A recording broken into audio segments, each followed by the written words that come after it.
지난 한 주간 잘 지내셨어요? 예, 날씨가 그래도 많이 선선해져서 참 감사합니다. 그리고 이거 선선해지면 이제 가을이 다가오죠. 다가오면 이제 그야말로 결실하는 것들에 대해서 기대하게 되고 또 이런저런 우리의 모든 삶을 되돌아보게 됩니다. 이 가을 되면 우리 교계에서는 이 각 교단마다 총회라는 것을 합니다. 그래서 교회에서 우리 교단에서 발행되는 신문이 있는데 이 기독 신문을 보면 우리 교단의 총회에 관계되는 것들과 또 다른 교단의 이 총회 문제들도 이렇게 보도되는 것을 보게 됩니다. 여러분 잘 아시겠지만 우리 교회가 속한 교단은 대한예수교 장로회라는 교단입니다.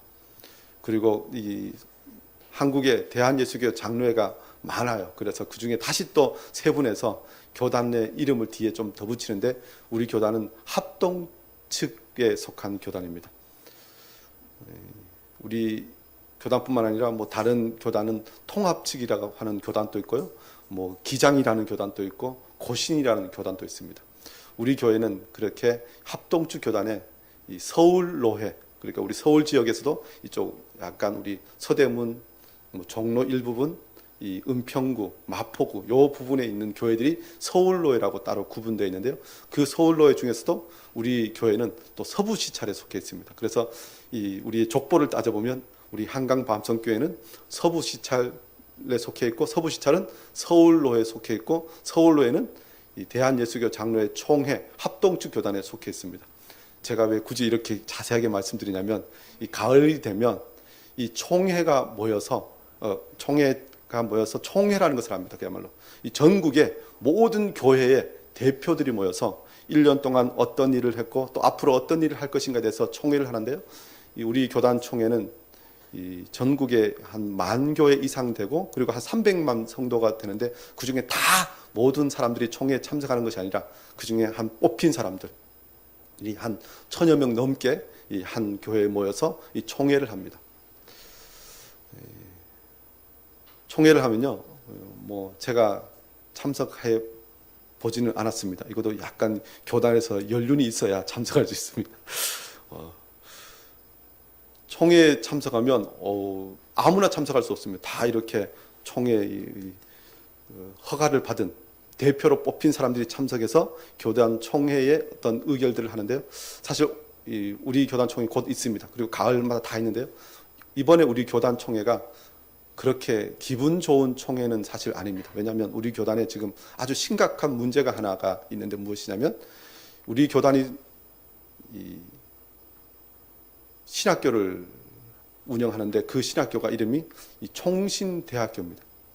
이 총신대학교는 이 총신대학부도 있고 신학대학원도 있는데 우리 교단의 목사가 되기 위해서는 이 총신신대원을 졸업해야 됩니다. 모든 사람이 이 신대원에 가서 이 대학원 과정 3년 이상을 마치고 나서 강도사 고시를 보고 목사 안수를 받는데요. 이번에 지난 주간이죠. 교육부에서 총신대학교의 모든 재단 이사를 해임한다 하고 이렇게 발표를 했습니다. 혹시 뉴스를 보신 분이 있으신지 모르겠습니다. 일반 그 TV 뉴스에도 나와서요. 다 해임한다고 그랬습니다. 왜 해임하냐면 그동안 학교가 파행을 했습니다. 이 총장과 재단이사하고 학생들이 계속해서 충돌해서 작년 한 해 동안 총신대학교에서 거의 수업을 하지 않았습니다. 그래서 정부의 교육부에서 끊임없이 사람들을 보내서 중재하려고 하는데 아직도 그 문제가 풀리지 않았습니다. 결국은 이 총신대학교에서 하는 모든 일에 대해서 교육부가 그야말로 딱 올스톱을 시킨 거죠. 재단이사를 해임했으니까요. 그렇지만 지금 그 이후로 무슨 문제가 발생하냐면요. 작년에 하나도 공부를 안 해서 학생들이 졸업을 제대로 못하고 졸업을 제대로 못하니까 무슨 일이 있냐면 졸업을 해서 학점을 따야 이 강도사 고시를 보고 또 그 이후에 목사 안수를 받는데 이번에 공부를 안 했기 때문에 그 문제로 총회에서 어떻게 하든지 이 사람들을 강도사 고시를 보게 해서 목사 안수를 받는 데까지 해야 된다 하는 것들에 대해서 굉장히 복잡한 문제가 지금 진행되고 있습니다. 제가 왜 이 말씀 드리냐면요. 작년에 이 공부를 안 했잖아요. 안 했는데 안 한 이유는 누구 물러가라 그러는데 안 물러갔으니까 계속 물러가라 그런 것입니다. 근데 이게 이번에 사람들만 한 것이 아니라 저도 학교 다닐 때 물러가라 했거든요. 몇십 년 전에는 그때도 했어요. 그때도 물러가라 했을 때 어떤 선배들이 와갖고, 야, 우리도 한 20년 전에 물러가라 해서 쫓았는데 그런 사람들이 또 있네. 그래서 우리가 또 한 몇십 년에 또 물러가라 했는데, 그래서 물러갔어요. 없어진 줄 알았더니 이번에 또 나타났고 학생들이 또 물러가라 했다는 것입니다. 모르겠습니다. 20, 30년 후에 지금까지 보면 이번에 물러가도 또 누군가가 그 자리에서 또 차지하고 있을 것 같습니다.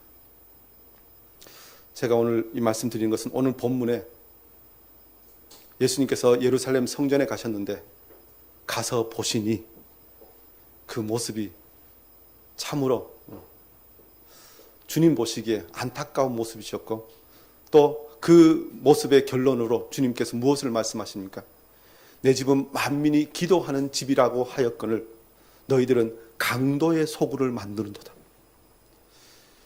예수님 당시에 예루살렘 성전이 얼마나 크고 화려했냐면요, 그동안 이 헤롯 대왕이 이스라엘 그 유대 지역의 모든 힘을 다 동원해서 46년 동안 이 성전을 건설했습니다.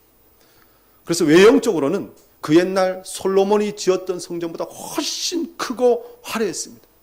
그리고 사람들도 예루살렘 성전이 제일 처음 지어질 이 솔로몬 시대에는 유대 안에 있던 이스라엘 사람들만 그 성전에 왔다 그러면, 예수님께서 계시던 당시 로마 제국하에 있던 그 시대는 그야말로 전 세계의 많은 디아스포라 뿐만 아니라 이방인들도 그 성전에 드나들어서 그 당시에 성전은 크고 엄청난 규모를 자랑했을 뿐만 아니라 수많은 사람들이 들어와서 정말, 이야, 이것이 하나님의 성전이구나, 정말 크고 대단하고 화려하구나, 멋있구나 라고 이야기하던 그런 시대였다는 것입니다. 심지어 예수님과 함께 가던 제자들이 예수님과 함께 갈릴리에서 지내다가 예루살렘에 딱 올라갔을 때 제자들이 예수님, 성전 보세요, 이렇게 예수님께 말씀드릴 정도였습니다. 근데 예수님께서는 이 성전을 허물라, 내가 3일 만에 다시 일으키리라, 이렇게 말씀하셨습니다. 중요한 것, 그렇게 크고 화려하고 아름다운 성전, 수많은 사람들이 드나드는 그 성전을 향해서 주님께서는 강도의 소굴이 되었다고 말씀하셨다는 것입니다. 왜 그러셨을까요? 사실 이것은 예루살렘 성전뿐만 아니라 모든 그리스도인 한 사람 한 사람에게도 그대로 적용되는 말씀입니다. 우리가 겉으로 보기에는 참 신앙생활 잘하는 것 같고, 다른 사람들 보기에 야, 저분은 정말 예수 잘 믿어, 이렇게 하는 것 같지만, 정말 그 안에 영혼을 감찰하시고 그 중심을 보시는 하나님 앞에 그 사람은 어떤 존재가 될 것인가, 다시 한번 두렵고 떨림으로 이 모든 것을 바라보아야 한다는 것입니다. 오늘 마가복음 11장 말씀 가운데요, 우리가 12절부터 19절 말씀을 읽었는데요, 이 말씀은 이 두 사건이 연결되어 있습니다. 12절부터 14절 말씀은 예수님께서 무화과 나무와 그 모든 것에 관계되는 것에 대해서 사역하신 일이고요, 또 15절부터 19절까지 말씀은 예루살렘 성전을 향해서 주님께서 하신 말씀과 관계되는 것들이 기록되어 있습니다. 그리고 그 뒤에 이 20절부터 뒷부분은 다시 또 무화과 나무가 마른 사건에 대해서 이야기합니다. 그래서 보면 이 12절부터 예수님께서 무화과 나무가 마를 것이라고 말씀하셨는데요, 15절부터는 예루살렘 성전, 그리고 20절부터는 과연 그 무화과 나무가 말랐다라는, 죽었다라는 말씀이 연결되어 있습니다. 이것이 다 한 말씀입니다. 이 말씀은 하나님께서 이 땅에 오셔서 그의 모든 능력과 그의 뜻을 가지시고 이 땅을 감찰하시고 또 이 땅을 향해서 그 모든 일을 행하심에 대해서 우리에게 다시 한번 가르쳐 주시는데, 우리가 이 말씀 보기 전에 우리가 하나님은 어떤 분이신가에 대해서 먼저 좀 생각해야 합니다. 성경은 하나님에 대해서 전지전능하신 분이라고 말씀합니다. 그렇지만 더 구체적으로 하나님은 감찰하시는 분이라고 말씀합니다. 하나님께서는 이 세상의 모든 것을 감찰하시고, 그리고 모든 인생 하나하나를 감찰하시고, 결국 그 감찰하신 것을 따라서 심판하시는 분이시라고 말씀합니다. 그 심판도 공의롭게 심판하시는 분이시라고 말씀합니다. 이 땅에 죄악이 번영하고 또 악한 자들이 성한 것 같지만, 결국은 하나님께서 그 모든 것을 감찰하시고 심판하시는 분이시라는 것입니다. 시편 11편 4절도 이렇게 말씀합니다. 여호와께서는 그의 성전에 계시고 여호와의 보좌는 하늘에 있으며 그의 눈이 인생을 통촉하시고 그의 안목이 그들을 감찰하시도다. 우리 한 사람 한 사람을 하나님께서 감찰하신다는 것입니다. 시편 33편 13절도 이렇게 말씀합니다. 여호와께서 하늘에서 굽어보사 모든 인생을 살피시며 곧 그가 거하시는 곳에서 세상의 모든 거민들을 굽어 살피시는도다. 우리가 행하는 모든 일 아무도 관심 기울이는 것 같지 않지만, 사람들은 몰라줄지 모르지만 하나님께서는 모든 것을 살피시고 또 살피시는 분이시라는 것입니다. 그래서 우리가 곤란 가운데 있을 때 우리를 건져주실 것이고, 우리가 어그러진 길을 갈 때 우리를 바르게 하시는 분이 하나님이시라는 것입니다.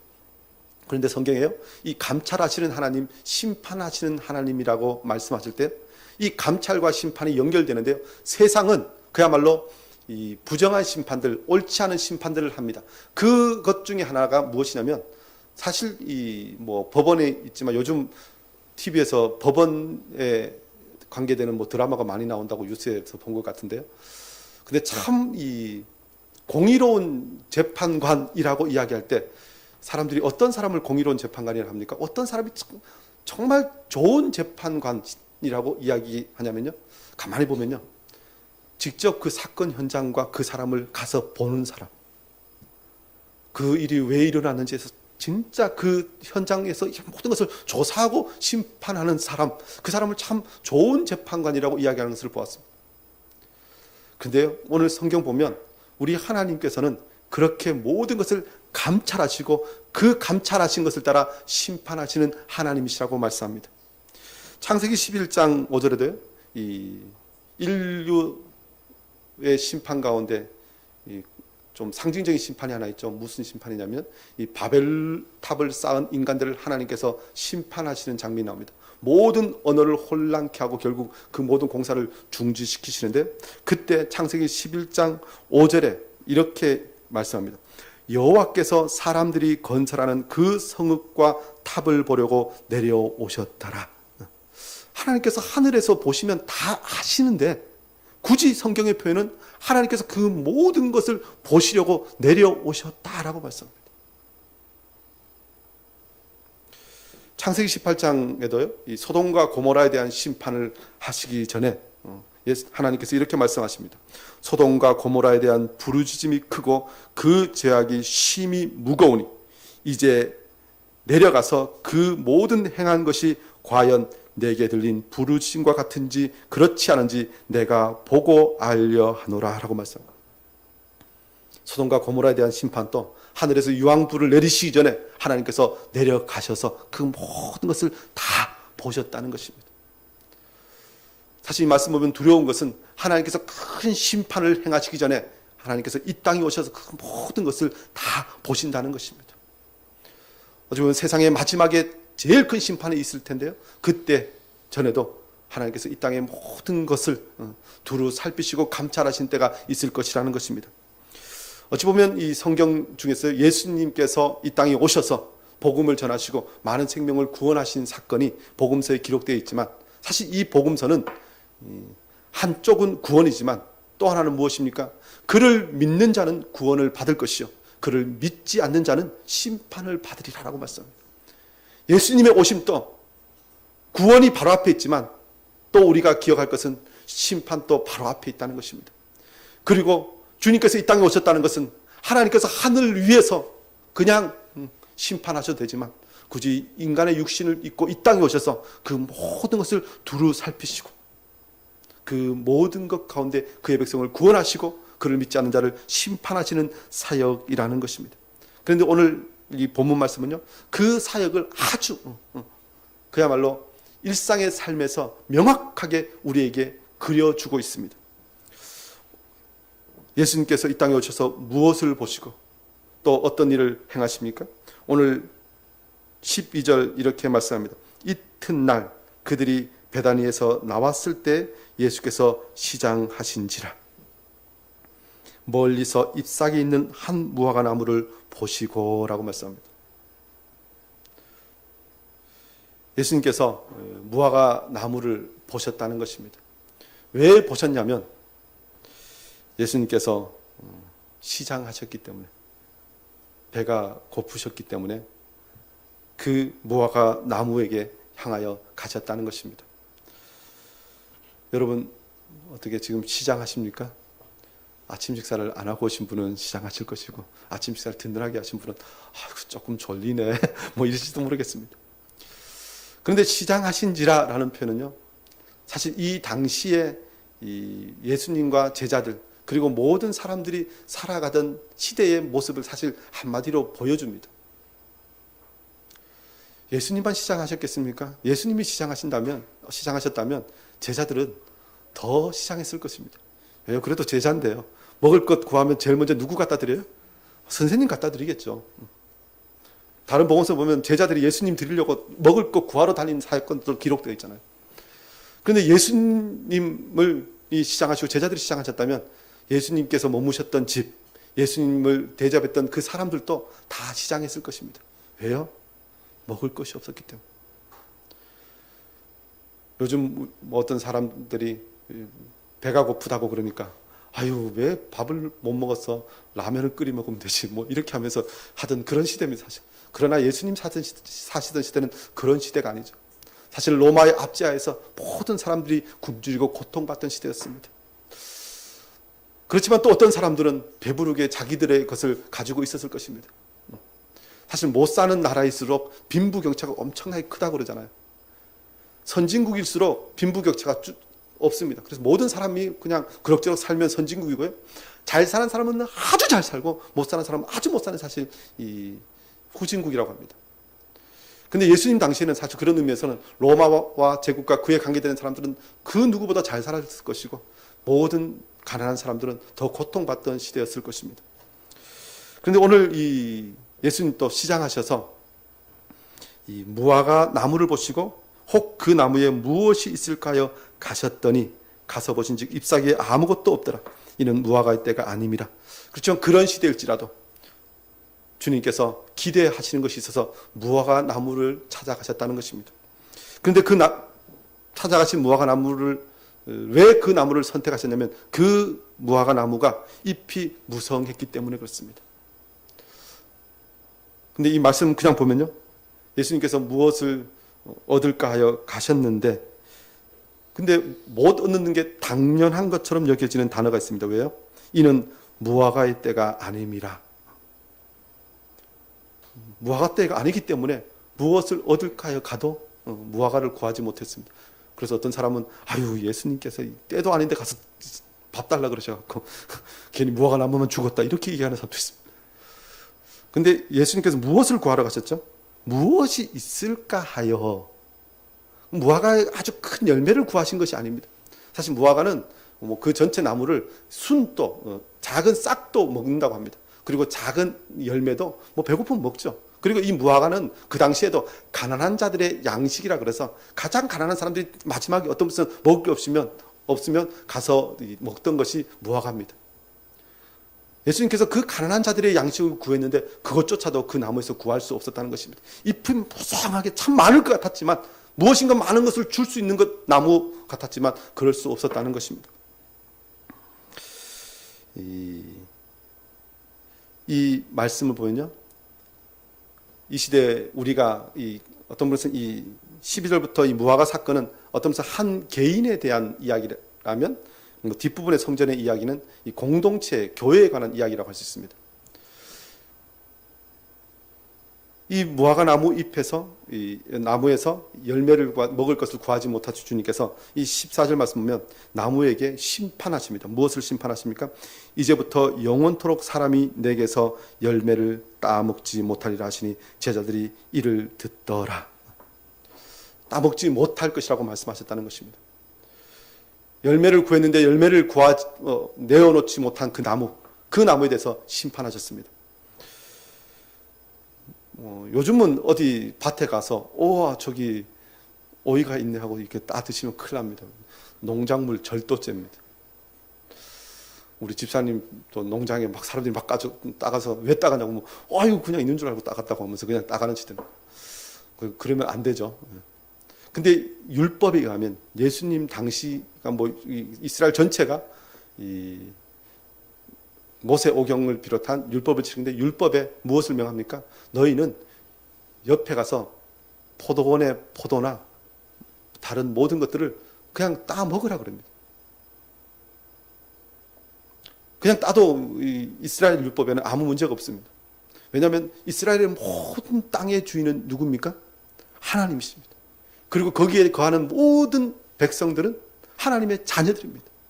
그리고 그 땅은 자기의 것이 아니라 하나님께서 그 사람에게 위탁하여 주신 것이기 때문에 그 옆에 사람들이 농사 지은 것도 가서 먹어도 됩니다. 이삭도 제자들과 예수님 같이 가다가 이삭을 비벼 먹었잖아요. 근데 왜 그걸 따먹었냐고 이야기하면서 나무께 따먹었다고 이야기하지 않고 왜 안식일에 그걸 비벼 먹었냐고요. 안식일에 그것을 하는 것은 죄지만 그걸 따먹는 건 죄 아닙니다. 율법에 다 먹으라고 이야기합니다. 다만 바구니에 담아서 오지는 말아라. 너는 가서 너가 굶주려서 이렇게 먹는 건 괜찮지만 따갖고 그것을 가서 장사하거나 다른 사람이 나눠주려고 하면 그 주인에게 해를 주는 것이기 때문에 따 먹고 다른 것을 다 배를 부르면 괜찮지만 그런 것은 하면 안 된다고 이야기합니다. 중요한 것, 예수님께서 그렇게 무화과 나무에 가서 구했는데 하나님의 말씀을 따라서 하나님의 사랑을 나누어주는 것이 이스라엘 모든 백성들의 이 말씀을 따라 사는 삶이기 때문에 그렇게 하셨음에도 불구하고 갔을 때 그것을 얻지 못하셨다는 것입니다. 어떤 사람은 이렇게 이야기합니다. 예수님께서 모든 것을 명하셔서 있으라고 하시면 있게 되는데 무화과 나무가 예수님의 명령에 순종하지 않아서 죽었다. 이렇게 해석하는 사람도 본 적이 있습니다. 오병이의 기적을처럼 떡 5개와 물고기 2마리로 5,000명을 먹이시는 것처럼 주님께서 기도만 하시면 무화과 나무에 아무 열매가 없어도 무화과 나무의 열매를 만드실 수도 있는 분이 우리 예수님이십니다. 그럼에도 무화과 나무가 순종하지 않아서 그렇게 했다고 해석하는 분도 있지만요. 오늘 본문은 그렇게까지 해석할 필요는 없는 것 같습니다. 오늘 본문은 뒤에 성전에 관계되는 부분과 이야기해 보면요. 정말 겉으로는 무성한 잎을 자랑하면서 정말 많은 사람들에게 아름답게 보이면서 그것을 가지고 사람들을 미혹하고 사람들을 헷갈리게 하는 그런 신앙생활을 하는 사람들 정작 가서 보니 제대로 열매를 거둘 수 없는 상황, 주님께서 기뻐하실 수 없는 그런 상황이었다는 것입니다. 오늘 이 시대에 우리는 어떻게 신앙생활을 하고 있습니까? 무화과 잎이 무성한 무화과 나무처럼 정말 겉으로는 예수님을 잘 믿는 것 같지만 정작 그 안에 열매가 없는 삶을 살고 있다면 다시 한번 우리 자신을 돌아봐야 할 줄 압니다. 이사야 5장 7절은 이렇게 말씀합니다. 무릇 만군의 여호와의 포도원은 이스라엘의 족속이요 그가 기뻐하시는 나무는 유다 사람이라.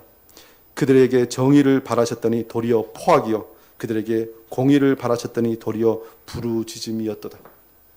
하나님께서 이스라엘 백성들을 포도원처럼 심으시고 그것에 열매를 거뒀지만 그들은 하나님께서 기뻐 받으실 만한 열매가 아니라 포악을 열매를 내었다는 것입니다. 공의를 바라셨는데요. 도리어 부르짖음, 다른 사람들을 압제하고 괴롭히는 것 때문에 그 고통받는 자들이 하나님께 기도할 수밖에 없는, 부르짖을 수밖에 없는 그런 열매를 내었다는 것입니다. 심지어 이 말씀과 연결해서 이사야 58장 2절은요. 지난 우리 금요기도 함께 나누었던 말씀인데 58장 2절에 이렇게 말씀합니다. 그들이 날마다 나를 찾아 나의 길 알기를 즐거워함이 마치 공의를 행하여 그의 하나님의 규례를 저버리지 아니하는 나라 같아서 의로운 판단을 내게 구하며 하나님과 가까이 하기를 즐거워하는도다. 겉으로는 하나님 말씀을 찾고 하나님을 가까이 하기를 참 좋아하고 정말 교회에 모이기를 힘쓰는 것 같은데 정작 다른 사람과 논쟁하고 다투고 악한 주먹으로 치는 것, 이런 것들이 이스라엘 백성들의 삶에 가득했다는 것입니다. 그래서 이사야 58장 6절에 이렇게 말씀합니다. 내가 기뻐하는 금식은 흉악의 결박을 풀어주며 멍에의 줄을 끌어주며 압제당하는 자를 자유하게 하며 모든 멍에를 꺾는 것이 아니겠느냐. 또 줄인 자에게 내 양식을 나누어 주며 유리하는 빈민을 집에 들이며 헐벗은 자를 보면 입히며 또 내 골육을 피하여 스스로 숨지 아니하는 것이 아니겠느냐라고 말씀합니다. 하나님의 말씀대로 산다고 하지만 율법을 지킨다고 하지만 정작 그 내면을 보면 자기의 욕심을 채우고 다른 사람을 압제하는 모습이었다는 것입니다. 그래서 주님께서 서기관과 바리새인들을 향해서 이 외식하는 자리라고 책망하셨습니다. 그런데 오늘 시대 우리는 어찌 보면 이 외식하는 서기관과 바리새인과 비슷한 삶을 어떤 면에서 추구하고 있고 그런 것들을 따라가고 있지 않은가 생각이 됩니다. 그래서 오늘 말씀을 통하여 다시 한번 주님 앞에 우리는 경고받아야 될 줄 압니다. 만약 그렇게 살면 이제부터 영원토록 사람이 내게서 열매를 따먹지 못하리라 하신 그 말씀처럼 주님의 심판이 있게 된다는 것입니다. 사실 다른 복음서에는요, 주님께서 무화과 나무를 마르라고 하시니까 즉시 말랐다는 표현도 있습니다. 중요한 건 주님께서는 아름다운 열매를 맺지 아니하는 나무마다 찍어 불에 던지신다는 것입니다. 사람은 나무 잎이 화려하면 신앙생활 잘한다고 이야기할지 모르지만 주님께서는 열매를 찾으신다는 것입니다. 그래서 성경은요, 열매 맺는 인생에 대해서 얼마나 강조하는지 모릅니다. 저와 여러분이 다시 한번 주님 앞에 찍혀 불에 던져지는 인생이 아니라 아름다운 열매를 맺어서 주님께서 쓰실 만한, 주님께서 만족하실 만한, 주님께서 기뻐하실 만한 그런 인생이 되기를 주의 이름으로 축원합니다. 더 나아가서 오늘 15절부터는요, 주님께서 보신 또 하나의 장면이 기록되어 있죠. 수많은 사람들이 모여드는 예루살렘 성전을 보러 가셨습니다. 아까도 말씀 나누었지만 그들이 예루살렘에 들어가니라 예수께서 성전에 들어가서 성전 안에서 매매하는 자들을 내쫓으시며 돈 바꾸는 자들의 상과 비둘기 파는 자들의 의자를 둘러 엎으시며, 주님께서 성전에 들어가시자마자 보신 것이 무엇이냐면요, 들어가서 매매하는 자, 돈 바꾸는 자, 비둘기 파는 자들, 이런 자들을 보셨다는 것입니다. 어디예요? 성전 안에, 성전 바깥도 아니에요. 성전 안이라는 것입니다. 특별히 이 당시에 이 예루살렘 성전의 이 구역을 나눴는데, 이 성전 건물 안에는 또 못 들어가니 이방인들을 못 들어가게 해서 이방인의 뜰이라고 해서 약간 넓은 마당이 있는데, 이 당시에 장사하는 사람들이 주로 진치고 있었던 것이 이방인의 뜰이었다는 것입니다. 이방인들이 성전 안에 안쪽까지 못 들어가니까 밖에서 기도해야 되는데요, 근데 장사하는 사람이 가득하면 기도할 수 없잖아요. 그런데 그 안에서 장사하고 있는 사람들을 엎으셨습니다. 근데 주님께서 너무 터프하시네요. 어떻게 이렇게 하루 벌어서 하루 먹고 사시는 이런 분들에게 이렇게 매정하게 엎으시다니. 뭐 다른 성경 보면 채찍을 만들어서 후려 뭐 이런 말씀 있죠. 근데 이 사람들이 왜 주님께서 책망하십니까? 사실 이 사람들뿐만 아니라 이 사람들을 비유하고 이 사람들을 통해서 이득을 취하는 자들을 주님께서 같이 꾸중하십니다. 왜냐하면 이 사람들에게 뭐 하니까 18절 말씀 보면 어떤 말씀이 있죠? 대제사장들과 서기관들이 듣고 예수를 어떻게 죽일까 하고 꾀하니. 이 사람들이 다 대제사장들과 서기관들과 연결되어 있습니다. 하나님 앞에 제사로 나가는 자들은 자기의 소나 양을 가지고 제사장에 가져가서 그것으로 제사를 드리게 합니다. 그런데 이 당시에 이 성전에서 어떤 일을 했냐면요, 사람들이 다 뭐 갈릴리에서 아니면 저 외국에서부터 소를 끌고 오면 얼마나 힘들겠습니까? 그러니까 다 돈을 들고 성전까지 가죠. 성전까지 가서 이제 소나 양을 예루살렘 근처에서 사면 되는데, 이 성전을 맡고 있는 사람들이 성전에 제사에 드려질 이 제물의 가장 큰 조건 중에 하나는 흠 없는 것으로, 흠 없는, 하자가 있으면 안 됩니다. 그런데 이 제사장들과 서기관들이 예루살렘 성전 안에 일정한 구역에다가 그 장사하는 사람들에게 허가를 줘서 이 사람들로부터 사야만 어떤 분은 흠 없는 소나 양으로 인증받는 뭐 그런 것들로 인해서 이 사람들과 이 관계를 맺고 그것으로 이득을 취했다는 것입니다. 돈 바꾸는 것도 그 당시에는 이 로마 이 화폐가 있고 이 예루살렘에서 통용하는 화폐 세 개를 있었는데, 로마 화폐는 가이사의 그 얼굴이 그려져 있습니다. 그래서 가이사의 얼굴이 있는 것을 하나님께 드릴 수 없다 해서 사람들이 다 로마 돈을 가지고 와서 성전 앞에서 이 예루살렘에서 통용되는 화폐로 바꾸어서 그것으로 헌금을 합니다. 근데 이거 환전이죠. 은행에서도 환전하면서 그냥 바꿔주나요? 다 환전하면서 다 이득을 취하죠. 예루살렘에도 그 환전하면서 엄청난 이득을 취했습니다. 그래서 대제사장들과 서기관들은 그야말로 이 예루살렘 성전을 중심으로 해서 수많은 이권들과 관계하면서 살았다는 것입니다. 그런데 그것을 예수님께서 그야말로 엎으셨습니다. 예루살렘 성전은 어떤 곳이어야 합니까? 오늘 17절 말씀 먼저 보면요. 이에 가르쳐 이르시되 기록된 바 내 집은 만민이 기도하는 집이라 칭함을 받으려고 하지 아니하였느냐. 하나님께서 성전을 지으라고 말씀하실 때는 만민이 기도하는 집을 삼으시기 위해서 그렇게 성전을 지으라고 하셨습니다. 특별히 이 말씀은요,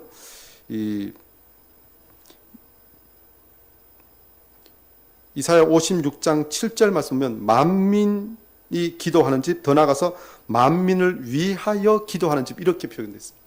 그러니까 예루살렘에는 하나님께서 만민이, 모든 사람이 와서 모든 사람을 위하여 기도하는 그런 집을 삼으시기 위해서 지으라고 하셨고, 또 그것의 그런 목적을 통하여 제사하고 또 예배해야 함에도 불구하고 그들이 강도의 소굴을 만들었다는 것입니다.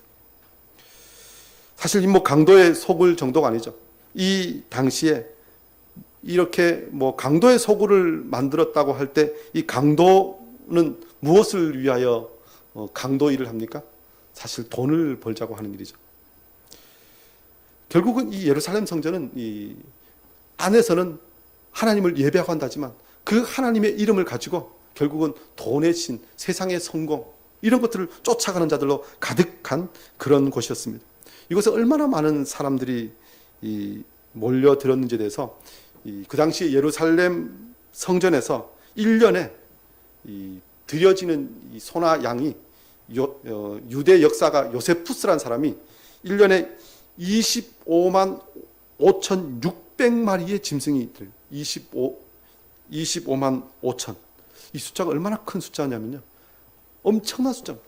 그러니까 이 예루살렘 성전은 그야말로 온갖 제사와 장사하는 사람을 가득 차서, 제가 얼마 전에 어제죠, 제가 예식장에 갔는데요. 예식을 이렇게 친척 예식장에 갔는데 뒷자리 좀 앉아 있었어요. 근데 앞에서 뭘 이렇게 하는데 막 사람들이 뒤에서 아시죠? 결혼식장 왁착지껄 막 떠드니까 아무 소리도 안 들리더라고요. 예루살렘 성전이 커봐야 얼마나 크겠습니까?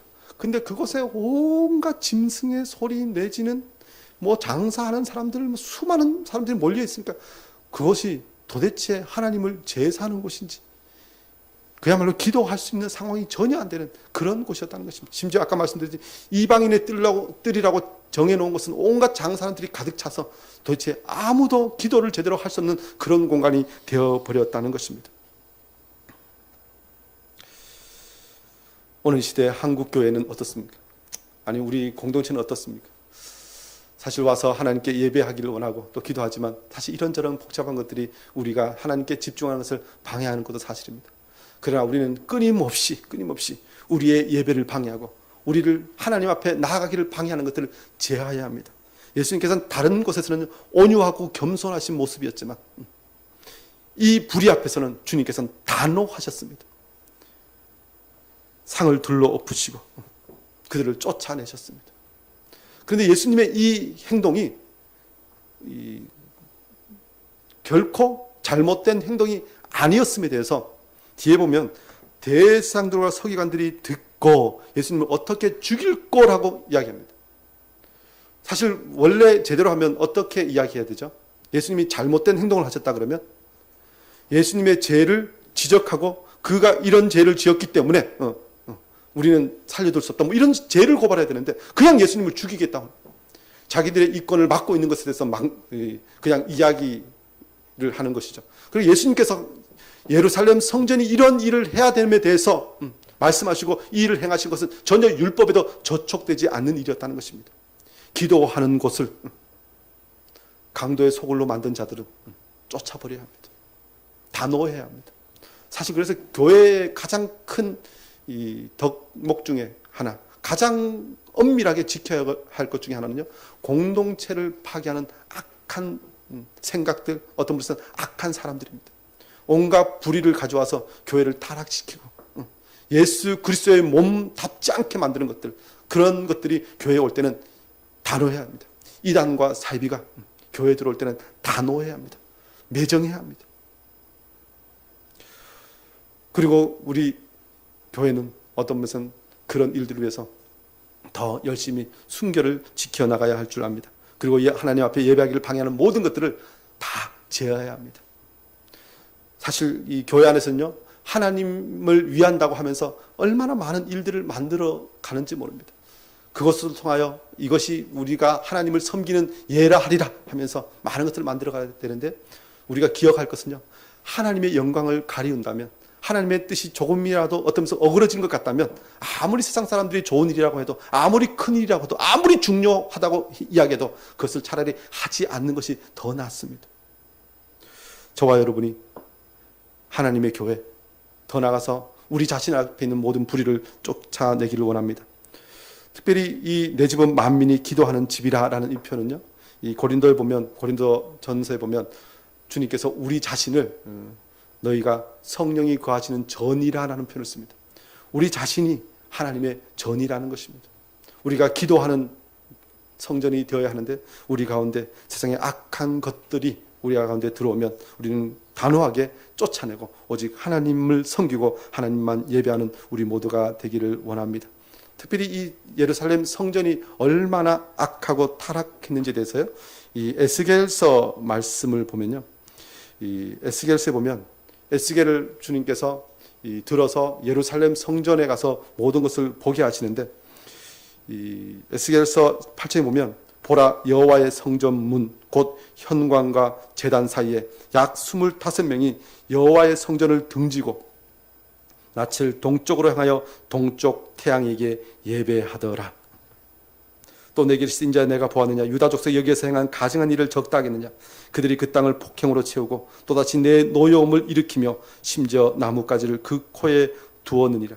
그러므로 나도 분노로 갚아 불쌍히 여기지 아니하며 긍휼을 베풀지도 아니하리니 그들이 큰 소리로 내기에 부르짖을지라도 내가 듣지 아니하리라.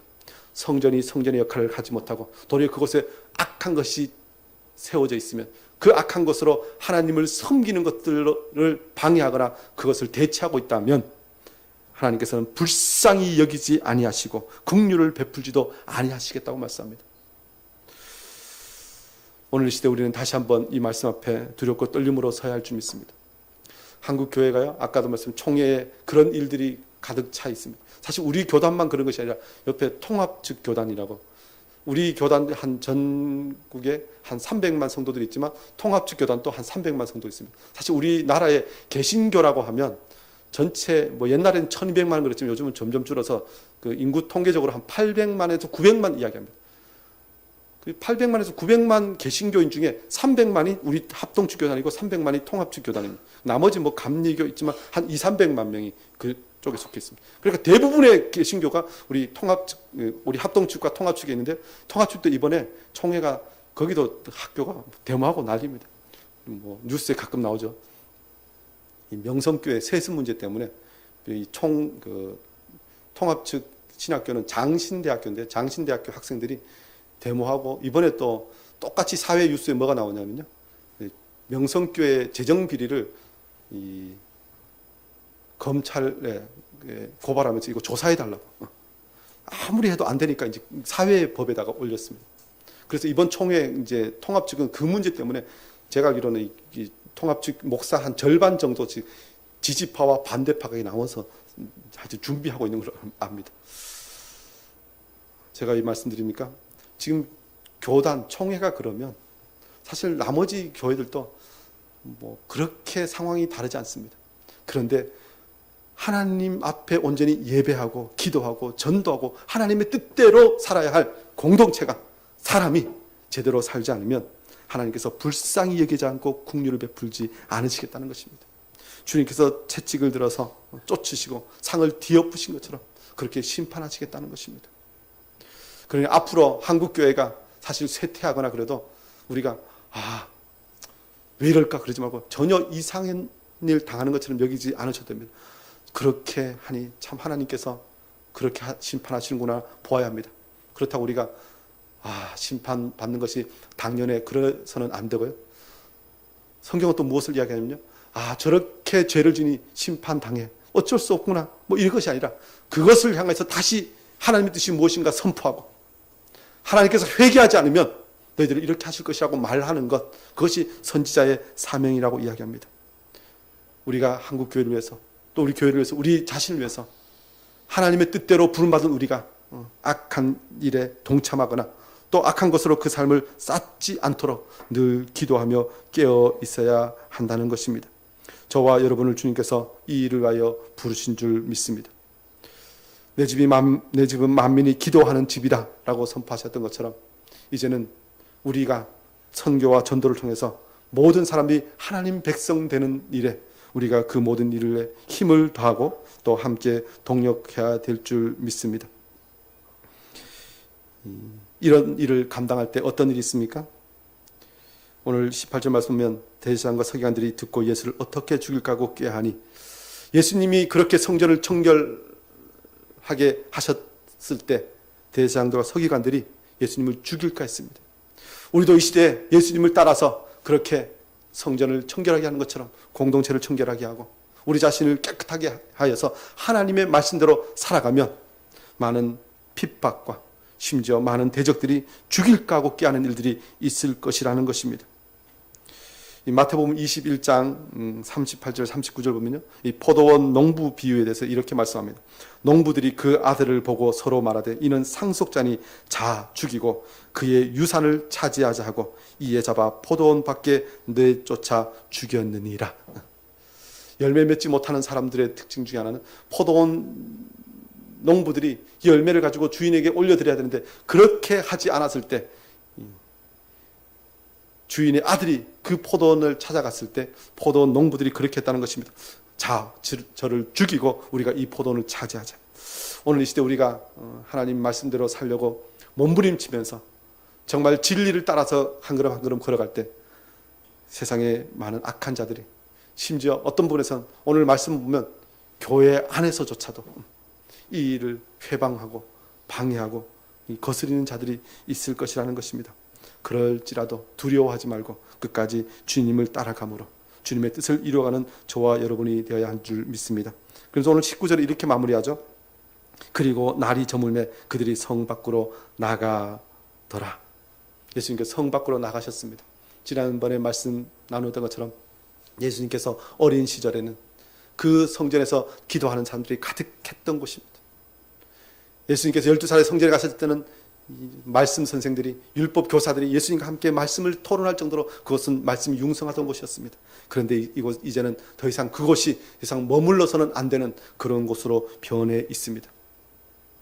오늘 이 시대 우리가 정말 하나님 말씀대로 살려고 하면 이런저런 것들로 우리를 힘들게 하는 많은 일들이 있습니다. 그러나 우리가 그런 세상을 볼 때 세속에 물들지 말고 정신을 차리고 다시 한번 주님께서 우리에게 주신 그 길을 따라 나아가야 할 줄 믿습니다. 특별히 이 땅이 멸망할 땅이라면 우리는 더 세상으로부터 탈출해야 한다는 것입니다. 그리고 주님의 나라를 향하여 달려가야 할 줄 믿습니다. 오늘 저와 여러분 이 말씀 보면서 주님, 우리가 살고 있는 이 시대, 이 땅을 주님께서 보시면서 주님의 말씀으로 우리를 판단하실 때 참으로 주님 보시기에 좋은 그런 자들이 되게 달라고 기도하면서 우리의 삶을 살펴보는 그런 시간이 되어야 할 줄 믿습니다. 혹 우리 가운데 불의한 것이 있으면, 악한 것이 있으면, 하나님 보시기에 좋지 않은 것이 있으면 다 제하고 오직 하나님 앞에서 열매 맺는 자들로 세워지는 저와 여러분 되기를 원합니다. 우리 공동체가 그렇게 주님 앞에 더 진실하게 예수 그리스도의 몸된 공동체의 사명을 제대로 감당하기 위해서 몸부림치는 교회가 될 수 있도록 기도하시고, 또 우리 가운데 악한 것이 있다면 온전히 제하고 주님의 사명을 따라 달려가고 천성을 향해 나아가는 저와 여러분 되시기를 주 이름으로 축원합니다. 기도합니다.